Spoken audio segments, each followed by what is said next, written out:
Houses को देखेंगे, जब वो शुरू करते हैं तो कोई एक बिजनेस से होता है, बाद में वो उस बिजनेस पे किसी एक सीईओ को आसीन करके वो दूसरे बिजनेस पे कंसंट्रेट करते हैं। मुझे याद है कि अंबानी के फादर की डेथ हुई थी और उनका एक छोटा सा बाइट आया था टीवी पे जो मुझे बहुत असर कर गया। तो अनिल जी ने बताया था कि उनके फादर के साथ में जब वो ब्रेकफास्ट पे डिस्कशन करते थे, वो ये डिस्कशन नहीं करते थे कि आज रिलायंस को कैसे चलाया जाए, वो ये डिस्कशन करते थे कि 20 बार रिलायंस कैसा दिखेगा। जी, एक विजन जो लीडर होता है वो आज के लिए नहीं सोचता।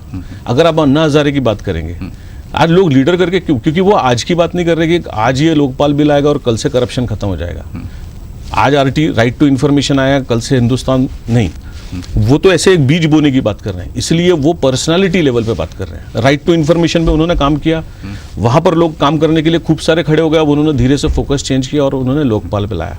उनके पास में ऐसे और 20 मुद्दे हैं। वो कहते हैं जिस दिन इसके लिए एक प्रॉपर लीडरशिप मिल जाएगी, शायद वो एक ऐसे व्यक्ति रहेंगे जो लीडरशिप इसको ट्रांसफर करके वो दूसरे मुद्दे पे चले जाएंगे। ऐसा बहुत कम लोग कर पाते हैं। लोग नॉर्मली अपनी दुकान खुद चलाना चाहते हैं और एंड तक अपने हाथ में वो फॉर्मूला, अपने हाथ में सारी चीज़ें रखना चाहते हैं ताकि वो किसी को पता ना चले। ऐसा करते हुए वो अपने साथ में भी धोखा कर रहे हैं, क्योंकि वो ग्रो नहीं हो रहे हैं।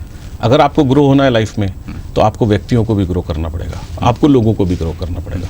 जब तक आप अकेले ग्रो हो रहे हैं इसमें कोई मायना नहीं रखता।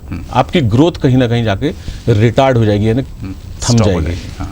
जी, बहुत खूबसूरत बात कही आपने कि 5th लेवल जो है काफ़ी कठिन लेवल होता है और इतनी आसानी से तुम वो जो इसको हम चेंज ओवर कहते हैं वो नहीं कर पाते हो। बट जानना चाहूँगा सर कि लीडरशिप में कौन कौन से क्वालिटीज़ होते हैं जो आम नागरिकों में नहीं होते। मैं मिसाल के तौर पे कहूँगा 2-4-5 साल पहले जब धोनी कैप्टनसी के लिए बातें हो रही थी और वो कैप्टन बने अल्टीमेटली, तब लोगों को काफ़ी डाउट्स था कि ये एक लीडर बन पाएगा क्या, लेकिन उसने सारे रिकॉर्ड्स तोड़ दिए। सब T20 कहो या फिर वनडे इंटरनेशनल कहो, सब में, टेस्ट में।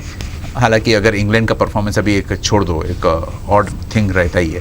तो ऐसी कौन सी क्वालिटीज़ हो जाती है जो सब उस पर्सन के तरफ अट्रैक्ट हो जाते हैं, जबकि पहले एक बिछड़ता हुआ नज़र आ रहा था?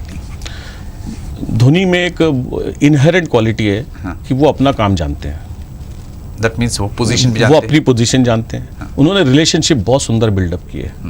धोनी को क्रिटिसाइज करने वाला टीम के अंदर कोई व्यक्ति नहीं है, वो टीम के ही एक व्यक्ति के रूप में घूमते हैं।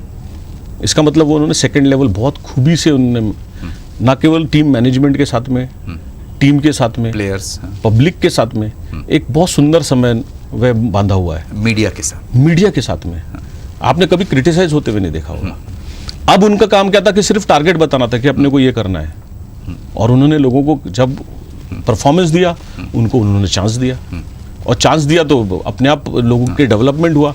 कोई वाइस कैप्टन लेवल पर आ गया जी। एक लेवल पे थे कि वीरू हमारे टीम के करीब करीब बाहर होने के कगार पे थे, बस सिर्फ वो धोनी ही थे जो उन्होंने पकड़ के रखा था, और उनको मालूम था कि वर्ल्ड कप में ये व्यक्ति या T20 के लिए ये व्यक्ति ही सिर्फ एक हमारे लिए काम। तो वो प्रोडक्शन लेवल की बात कर रहे हैं। वो प्रोडक्शन लेवल से उन्होंने उसको पर्सनालिटी लेवल पे लेके आज वो वाइस प्रेसिडेंट के रूप में हमारे सामने खड़े हैं। आज वीरेंद्र सहवाग के बगैर हम टीम नहीं सोच रहे, भले टेस्ट हो या वनडे हो या T20 हो जी।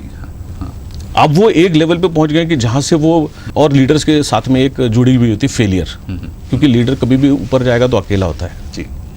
सर लेकिन एक बात बड़ा इंटरेस्टिंग सवाल है ये, मेंबर्स जो रहते हैं बिल्कुल उसके अनेक डेफिनेशंस जैसे दिए गए हैं। कोई हॉर्स है, कोई डॉग है, कोई ऑक्स है, कोई फ्रॉग है। ये क्या होता क्या है, कितने टाइप्स ऑफ मेंबर्स इसको हम कहेंगे? देखिए, समाज में हर किस्म के व्यक्ति है। हम ये नहीं बोल सकते कि हमारे बीच में सिर्फ एक ही किस्म का व्यक्ति है।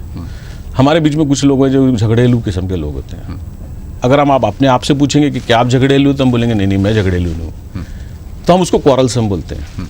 और उसकी आप अगर तुलना चाहें तो कोई जानवर से करेंगे तो एक अगर ऑफेंड नहीं हो तो आप डॉग से कर सकते हैं, क्योंकि वो जब आप उसको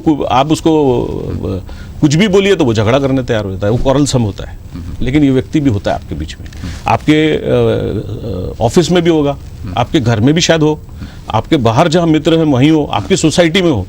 लेकिन उस व्यक्ति से अगर आप पूछोगे कि आप क्वारलसम हो, तो बोलेगा नहीं मैं क्वारलसम नहीं हूँ। सिमिलरली एक आदमी होता है जिसको सिर्फ आप काम बताइए और भूल जाइए, वो आपको काम करके दे देगा। वो कोई भी परिस्थिति में रहे, आप उसको सिर्फ काम बता दीजिए, वो करते ये रहेगा। कौन सी कैटेगरी में? वो हॉर्स कैटेगरी का आता है, हाँ। जो वो इधर उधर नहीं देखता कि मेरे को ये काम में नुकसान होगा, फायदा होगा, अच्छा है। उसको सिर्फ ऐसा लगता है ये मेरे को एक काम दिया गया है, कार्य दिया गया है, मैं जिम्मेदारी काम, निभानी है। ये मुझे जिम्मेदारी निभाना है। वो हॉर्स किस्म का आदमी है। हाँ, वो ऐसे व्यक्ति आपको मिलेंगे, ऐसे नहीं कि नहीं मिलेंगे, तभी तो संसार चल रहा है, काम चल ही रहा है ना, क्योंकि हॉर्स समान लोग हैं। इसको हम पॉजिटिव लोग बोलते हैं। ये हर काम के लिए सक्षम होते हैं। तीसरे होते हैं कि जिनको आप कोई भी सवाल पूछ लीजिए, उसका आंसर उनके पास होता है, मालूम है। सब मालूम